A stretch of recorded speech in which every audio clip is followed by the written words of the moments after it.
우리 성가대원들은 참 복 있는 분들입니다. 귀한 찬양을 얼마나 불렀을까요? 부르면서 자신이 은혜 받고 또 하나님께 영광 올려드리고 또 많은 성도님들에게 또 은혜를 끼치고 참 복된 분들인 줄로 믿습니다. 우리 앞에 옆에 서로 인사하겠습니다. 반갑습니다. 사랑합니다.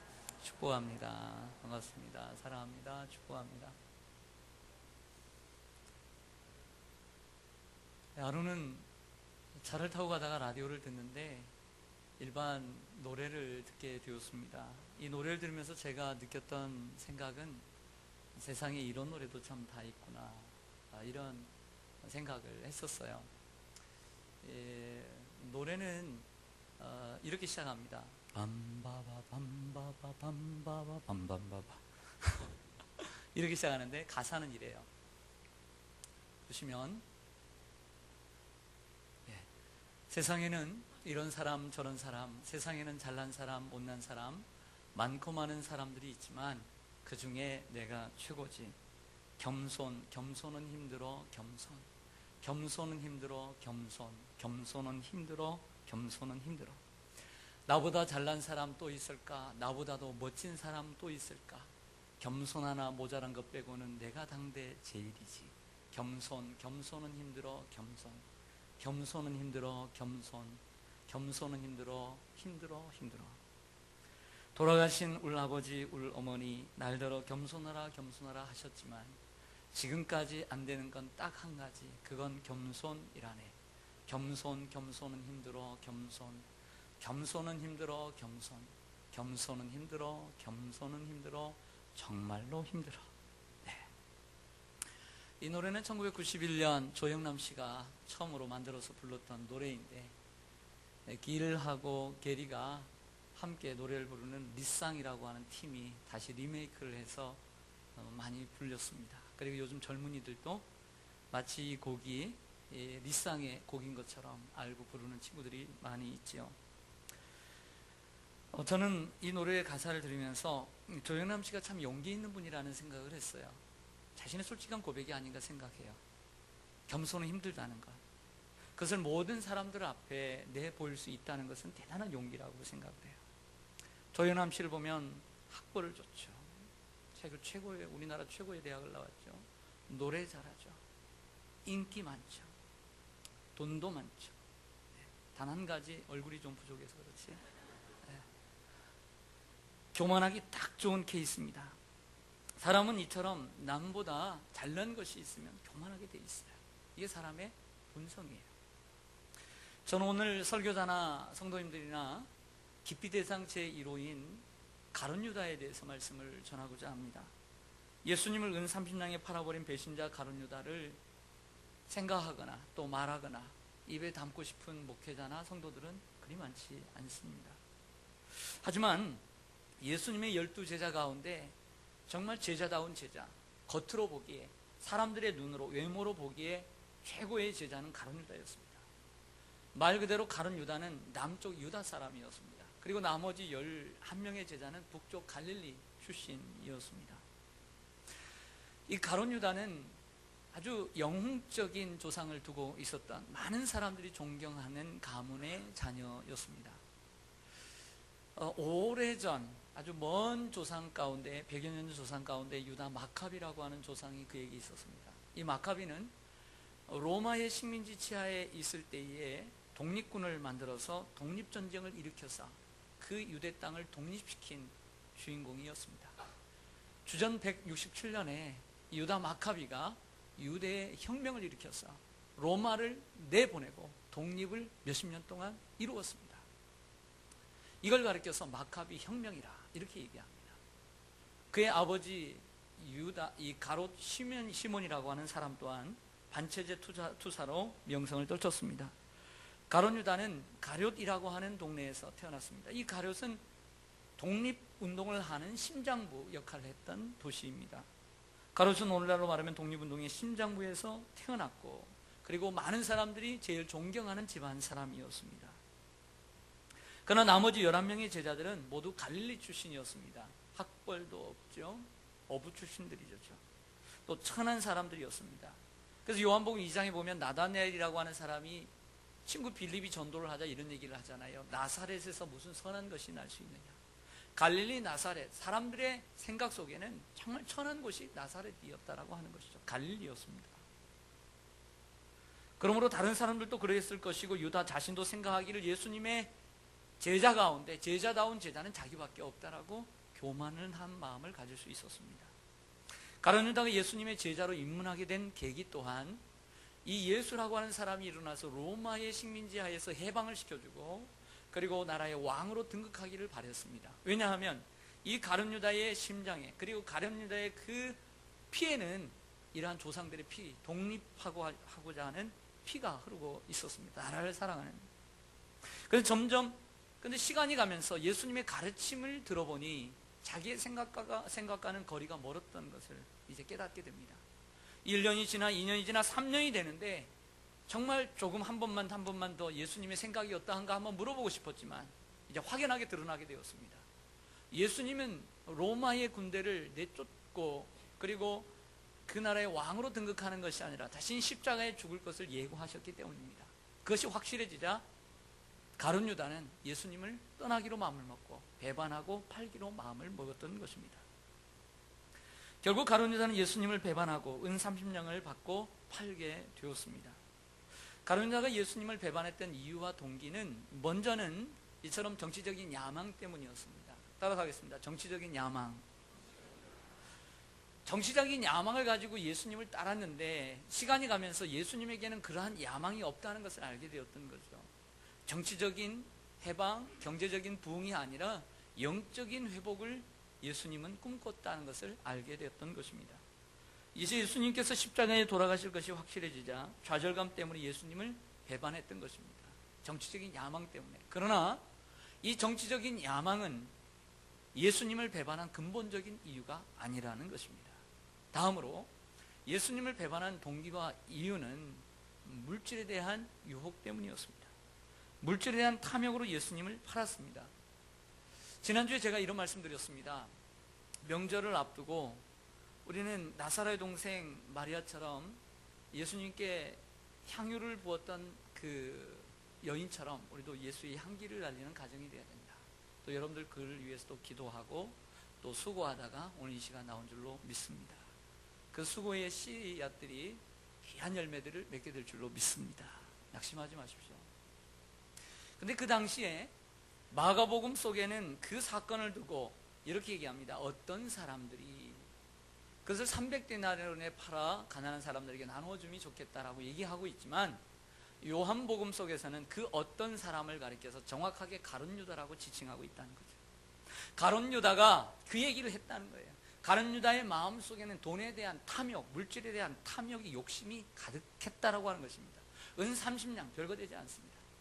얼마 되지 않아요. 그러나 그 은 30냥을 받고 예수님을 팔았습니다. 그만큼 물질에 대한 욕심으로 가득 찬 사람이 가룟 유다였다는 것이죠. 그래서 예수님을 팔았다는 것입니다. 하지만 그 이유 또한 예수님을 배반한 근본적인 이유는 아닙니다. 그럼 무엇일까요? 예수님을 배반한 근본적인 이유는 무엇일까요? 그것은 누가복음 22장에서 말씀합니다. 사단이 그의 마음속에 들어가 예수님을 팔 마음을 주었던 거예요. 그런데 그보다 더 중요한 것은 사단이 어떻게 유다의 마음속에 들어갈 수 있었느냐라고 하는 것이죠. 그 틈을 보았습니다. 즉 정치적인 야망 그리고 물질적인 탐욕을 가지고 있었다는 그 틈을 본 거예요. 그 틈 사이로 사단이 들어가 그의 마음속에 예수님을 팔 마음을 넣었기 때문에 예수님을 배반했던 것입니다. 결국 가룟 유다가 사단의 꿰매에 빠져 배신한 결과가 어떻게 되었습니까? 예수님은 십자가에 못 박혀 돌아가시게 되었습니다. 하지만 그 예수님 십자가에 못 박혀 돌아가심으로 우리의 죄가 깨끗하게 사해진 줄로 믿습니다. 그리고 우리가 그분을 믿음으로 구원을 얻게 되는 줄로 믿습니다. 그리고 하나님의 뜻이 이루어졌습니다. 할렐루야. 하나님의 뜻이 이루어졌어요. 한 사람이 예수님을 팔므로 한 사람은 지옥적인 인생을 살게 됐지만 그렇지만 하나님의 뜻은 이루어지게 되었다. 우리는 여기서 고민을 하게 됩니다. 가룟 유다는 하나님께 마치 점 찍은 것처럼 하나님께 예정된 사람인가? 이런 생각을 우리는 한번 해보게 됩니다. 하나님께서 예정한 사람이라고 한다면 아무리 사람이 노력을 해도 필요치 않잖아요. 소용이 없잖아요. 그래서 사람들은 여기가 운명론, 결정론, 숙명론 이런 얘기를 합니다. 그러나 절대 그렇지 않습니다. 하나님께서 우리 인간에게 자유의지를 주셨습니다. 예수님께서 십자가에 못 박혀 돌아가실 일은 정해져 있는 사실이지만 예수님을 팔려고 하는 사람은 누군가가 팔아야 했지만 가룟유다가 정해져 있었던 것은 아니라는 거예요. 누군가가 팔고 누군가가 넘겨줄 것이지만 가룟유다도 아닐 수가 있었지만 가룟유다는 이러한 욕심에 끌려 미혹을 받아 예수님을 판 장본인이 되고 말았다는 것이죠. 사실 하나님의 뜻을 이루어가는 과정에서 하나님의 섭리와 예정이 어디까지이고 인간의 의지와 죄에 대한 책임이 어디까지인지에 대한 것은 결코 쉽게 정의할 수 있는 것은 아닙니다. 그리고 그것은 인간의 논리로서는 명확히 설명할 수 없는 부분입니다. 그래서 유명한 조직신학자 루이스 벌컵은 하나님과 죄의 관계에 대한 문제는 비밀로 남아있다고 하였습니다. 그러나 분명한 것은 성경에 구약 성경에서부터 신약에 이르기까지 사단에게 쓰임받은, 유혹에 넘어가서 사단에게 쓰임받은 수많은 사람들의 공통점은 자신 속에 있는 악함을 통해서 사단에게 넘어갔다는 거예요. 여기에서 우리에게 주는 교훈이 있습니다. 예를 들어 가룟유다는 돈과 야망이라고 하는, 물질과 야망이라고 하는 것을 놓지 않았기 때문에 그 인간의 악 때문에, 자신 속에 있는 그 악 때문에 결국에는 사단에게 쓰임받는, 사용되는, 이용당하는 사람이 되고 말았다는 것이죠. 우리 성경 한번 보겠습니다. 야고보서 1장 14절 15절 같이 한번 읽죠. 시작. 오직 각 사람이 시험을 받는 것은 자기 욕심에 끌려 미혹됨이니 욕심이 잉태한 즉 죄를 낳고 죄가 장성한 즉 사망을 낳느니라. 아멘. 보시면요, 오직 각 사람이, 우리 모두를 얘기해요. 한 사람도 예외가 없어요. 모든 사람에게 있어서 우리가 시험을 받는 것은, 가룟유다처럼 시험을 받는 것은 자기 욕심에 끌려 미혹되기 때문이라는 거예요. 그래서 욕심이 잉태한 즉 죄를 낳고 죄가 장성한 즉 사망, 멸망에 이르게 된다는 말씀을 해주고 있습니다. 그러므로 우리가 해야 할 일은 우리 속에 자꾸 생겨나는 욕심들, 야망들, 물질에 대한 유혹, 이런 정치적인 명예, 권력, 탐욕 등 이 수많은 우리 속에 있는 욕심들을 내려놓는 것이 필요하다라는 것입니다. 그리고 가룟유다 속에는 다른 제자들보다 낫다라고 하는 교만한 마음이 그의 속에 있었어요. 그래서 이 유혹에 넘어가게 된 것입니다. 저는 어릴 때 낚시를 해보고 많이 해본 적이 없습니다. 어릴 때는 참 좋아했는데 커서는 해본 적이 거의 없는데 가끔씩 우리 집사님이 얘기를 들어오면 참 낚시를 좋아하시는 분들이 있어요. 그래서 막 이만한 것도 잡았다. 그러니까 제가 왜 안 갖다 주냐고. 근데 낚시를 좋아하는 목사님들도 많이 계시더라고요. 그래서 낚시하면 환장을 해요. 정말 좋아해요. 그래서 수협에도 빠지고 막 가끔씩. 농담이고요. 그런데 낚시를 자세히 보세요. 낚시를 하면 그 고기에 맞는 미끼를 따로 주더라고요. 붕어면 붕어에 맞는 미끼가 있고요. 그리고 다른 거면 또 다른 거에 맞는 미끼가 따로 있더라고요. 그래서 미끼를 주는 거예요. 미끼. 여러분, 사람에게도 다 미끼가 다 달라요. 어떤 사람은 돈을 좋아하고, 어떤 사람은 성을 좋아하고, 어떤 사람은 탐욕을 좋아해요. 명예를 좋아하고요. 사람마다 달라요. 근데 사단은 알아요. 고기를 잡기 위해서 낚시 이제 거기 밥을 넣습니다. 근데 이게 어떻게 되어 있냐면, 이걸 뭐라고 하는지 잘 모르겠는데 이렇게 꺾여져 있잖아요. 그렇죠? 꺾여져 있단 말이에요. 탁 보고서, 물고기가 보고서 와, 욕심이 나죠? 아니, 몰라요 이거? 네. 그래 막 잡죠. 그러다가 확 잡습니다. 그때 프로는요, 전문가는요, 놓치지 않아요. 그 한 번의 기회를 놓치지 않아요. 확 채죠. 확 채가지고 정확하게 자기에게 가져가요. 이게 사단이에요. 이게 사단이란 말이에요. 사단에게 넘어간 이유는 욕심 때문이에요. 그 욕심을 버리지 못했기 때문에 사단의 밥이 된 거예요. 사단에게 이용당한 것이죠. 그럼 우리에게 필요한 것은 욕심을 내려놓는 게 필요해요. 할렐루야. 욕심을 언젠가 가지고 있으면 언젠가 넘어갈 기회가 생긴다는 것을 명심해야 돼요. 그래서 예수님은 마가복음 14장 21절에서 가룟 유다를 이렇게 얘기합니다. 우리 성경을 한번 보시죠. 21절입니다. 여러분 가지고 있는 성경 21절, 14장 21절 같이 읽겠습니다. 시작. 인자는 자기에 대하여 기록된 대로 가거니와 인자를 파는 그 사람에게는 화가 있으리로다. 그 사람은 차라리 나지 아니하였더라면 자기에게 좋을 뻔하였느니라 하시니라. 아멘. 예수님께서 십자가를 지고 가시는 길은 이미 정해져 있는 거지만 그 예수님을 십자가에 넘겨준 사람에게는 책임과 심판이 있다라고 하는 거예요. 그러면서 이렇게까지 얘기합니다.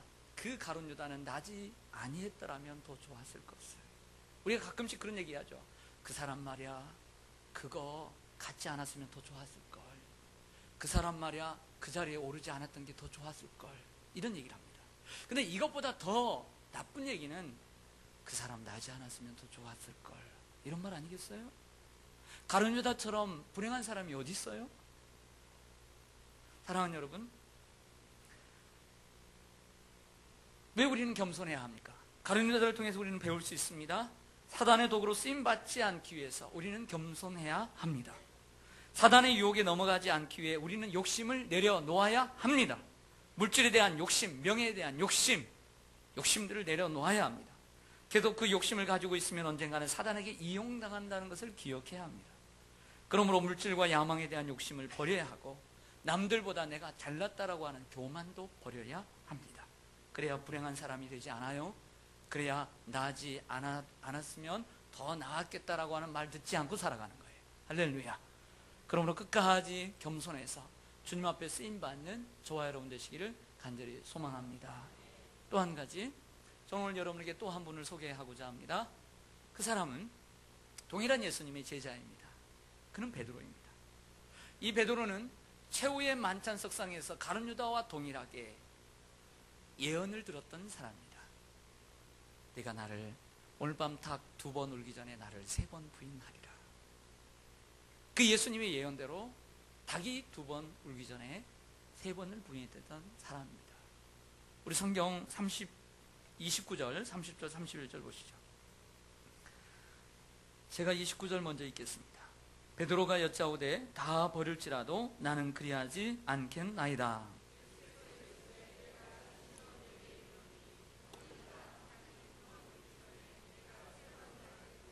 함께 읽습니다. 베드로가 힘있게 말하되 내가 주와 함께 죽을지언정 주를 부인하지 않겠나이다 하고 모든 제자도 이와 같이 말하니라. 아멘. 당시 히브리인들은 생각하기를 밤에 닭이 3번 울었다고, 책을 보니까 3번 울었다고 그래요. 첫 번째는 밤 12시 반에 한 번 울고요. 두 번째는 1시간 후인 1시 반에 울고요. 세 번째는 2시 반에 울었대요. 이해는 안 가요. 왜냐하면 저도 시골에서 살아봐서 닭이 4시, 5시, 6시에 울지 이렇게 한밤중에 울지는 않거든요.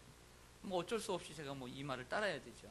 그렇다고 한다면 두 번째 울기 전 1시 반 전에 예수님을 3번을 부인했다는 거예요. 3번을 부인했다는 것은 숫자적으로 3번을 분명히 부인했지만 철저한 부인을 얘기하는 거예요. 예수님을 철저하게 부인했다. 베드로는 주와 함께 죽을지언정 주를 부인하지 않겠다라고 호언장담했지만 예수님의 예언은 그대로 이루어졌습니다. 다시 한번 베드로를 생각하죠. 베드로는 누구입니까? 베드로는 모든 것을 버리고 예수님을 쫓았던 사람입니다. 예수님이 12제자 가운데 3명의 수제자 가운데 한 사람이었고 그 3명 가운데서도 탑에 들었던 사람입니다. 항상 이름을 보면 베드로가 앞에 와 있습니다.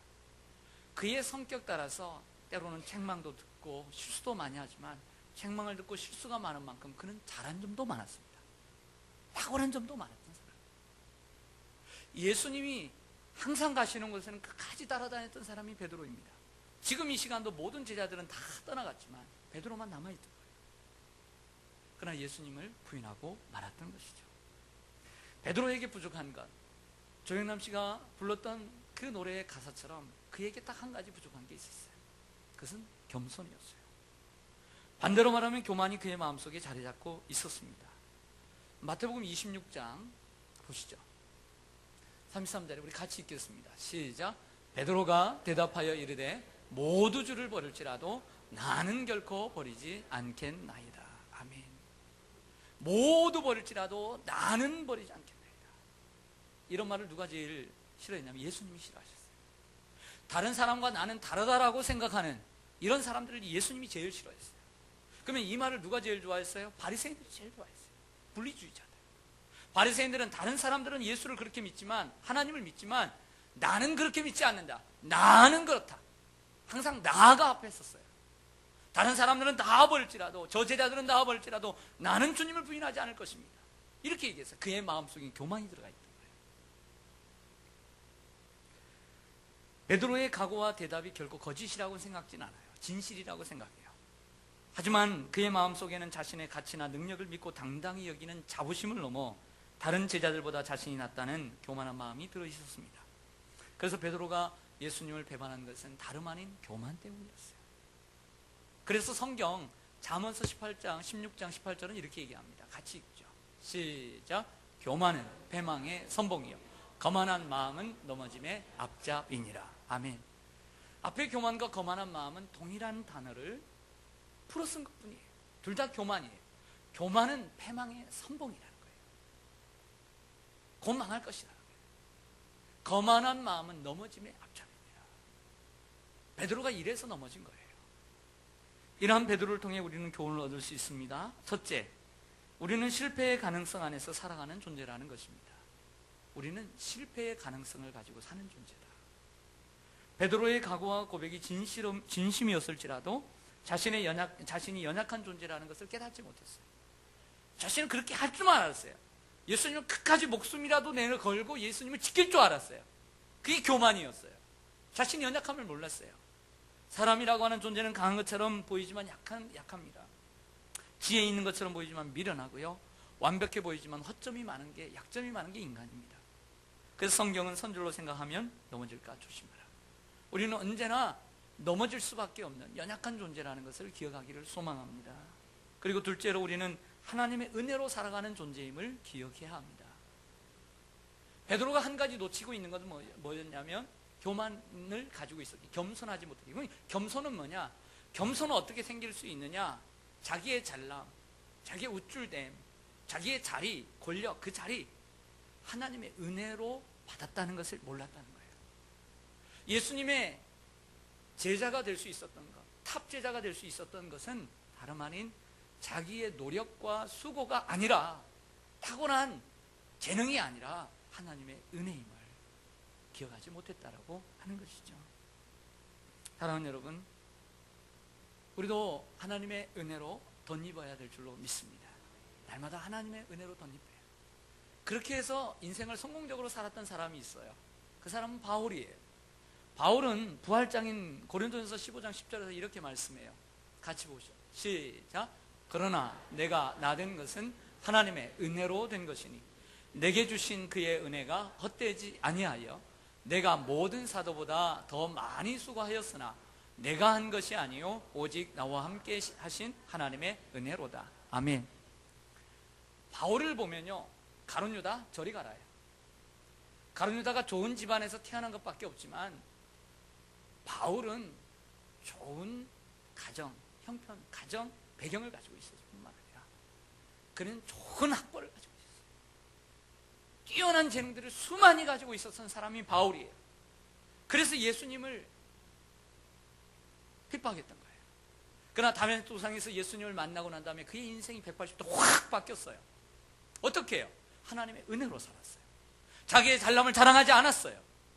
오늘 이 고백처럼 이렇게 얘기했어요. 내가 나 된 것은 하나님의 은혜로 된 것이니 이 은혜가 결코 헛되지 아니하여 내 은혜 이 놓지 않겠다는 거예요.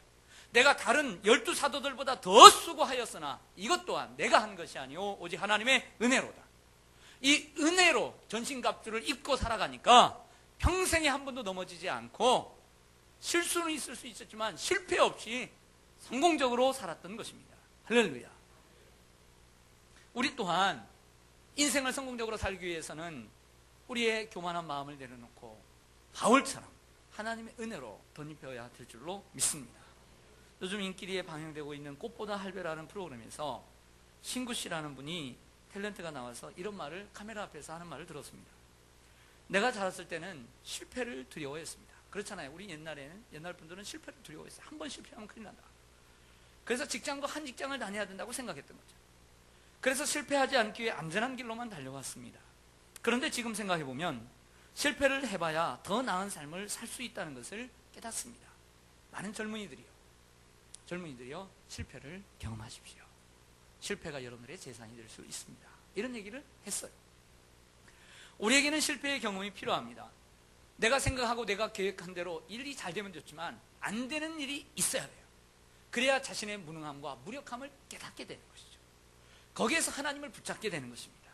하나님을 의지하게 되는 것입니다. 그래서 모세를 하나님께 그래서 만드신 거예요. 40살의 나이에 자기의 민족을 구원하려 했지만 자기의 능력으로 안 된다는 것을 깨닫게 하는 거죠. 하나님이 준비시켜 낫게 하셔서 80살에 그 노인네를 하나님이 들으셔서 그 꿈과 야망을, 그 비전을 이루게 하시는 거예요. 할렐루야. 하나님께서 여러분들에게 가난을 주시면 무슨 일입니까? 여러분들에게 육체의 고통을 주시는 이유는 무엇입니까? 여러분들에게 쓰디쓴 인생의 그 아픔을 주시는 이유는 뭘까요? 하나님 여러분들을 낮추시려고, 그리고 하나님 여러분을 빚으시고 하나님 여러분을 사용하시려고 그렇게 하시는 거예요. 할렐루야. 낙심하지 마세요. 인생 끝이 아니에요. 하나님 여러분을 사용하실 거예요. 실패가 있는 분들은 더 큰 자산을 가지고 있는 거예요. 돈 주고도 살 수 없는. 그렇기 때문에 여러분들 여기에서 다시 일어나야 해요. 주님을 바라봐야 돼요. 일본의 하타무라 요타로라고 하는 사람이 실패를 감추는 사람, 실패를 살리는 사람, 이런 책을 썼어요. 참 좋은 책이에요. 가룟 유다는 실패를 감추는 사람이 되었어요. 주님 앞에 나가지 않았어요. 그 실패를 가지고 그렇게 죽었어요. 하지만 베드로는 실패를 통일하게 했어요. 가룟 유다의 실패만큼 더욱더 무거운 일을 했어요. 하지만 베드로는 예수님의 말씀을 생각했어요. 말씀을 붙잡고 다시 주님 앞에 나갔어요. 주님께서 3번 부르십니다. 요한의 아들 시몬아, 내가 나를 사랑하느냐. 그리고 그 사건을 통해서 과거의 그 잘못을 깨끗하게 씻겨주었습니다. 그리고 베드로는 그 이후에 실수는 있지만 실패는 없는 멋진 삶을 살다가 거꾸로의 십자가에 못 박혀 순교했습니다. 사랑하는 성도 여러분, 가룟 유다는 물질과 야망의 욕심을 놓지 못함으로 예수님을 팔고 사단에게 이용당하는 비참한 인생이 되었습니다. 여러분, 혹시나 이런 분들 계십니까?